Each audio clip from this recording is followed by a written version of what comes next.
டீம்ல ஜாயின் பண்றாங்க, ஆனா வேலை செய்ய மாட்டாங்க மாஸ்டர். நீங்கள் ஒரு டீம் மெம்பரையும் நீங்கள் உள்ளே எடுத்து ஜாயின் கொண்டு வருவீங்க, ரைட்டா? நிறைய பேர் எனக்கு மாறி மாறி கேட்குற கேள்வி, சார் எவ்வளவோ நான் ஜாயின் பண்ணேன் சார், எல்லாம் ஜாயின் பண்ணால் அதுக்கு ஒருத்தர் வேலை பார்க்க மாட்டேங்க சார், எவ்வளோ எக்ஸ்பிளைன் பண்ணியாச்சு அதுக்கு மேலே பண்ண மாட்டேங்காங்க, அதுக்கு என்ன செய்கிறது, நீங்கள் அதுக்கு ஒரு வீடியோ பண்ணுங்க அப்படின்னாங்க. சரி, ஓகே, சரி, அதை பற்றி நீங்கள் பேசுவோம். இந்த மாதிரி நூற்றுக்கணக்கான வீடியோஸ் இருக்குது. பட் அதில் 1-2 விஷயம் நான் உங்களுக்கு இன்றைக்கி ஷேர் பண்ணுறேன். ஓகே, ஃபஸ்ட்டு வந்து நீங்கள் அவன்கிட்ட பேசிகிட்டு இருக்கும்போது பிளானை பற்றி பேசிட்டீங்க, அதை பேசிட்டீங்க, அவன் நினைப்பெல்லாம் என்ன இருக்கும் தெரியுமா?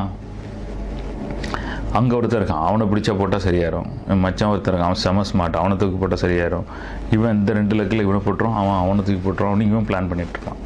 யார்கிட்ட? நீங்கள் யார்கிட்ட டீம் சொல்லுங்களா?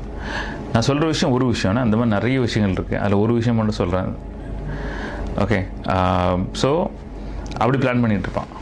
முதல்ல அவன் மைண்ட்லேருந்து ஒரு விஷயத்தை எடுத்துருங்க. என்ன விஷயத்தை எடுக்கணும்?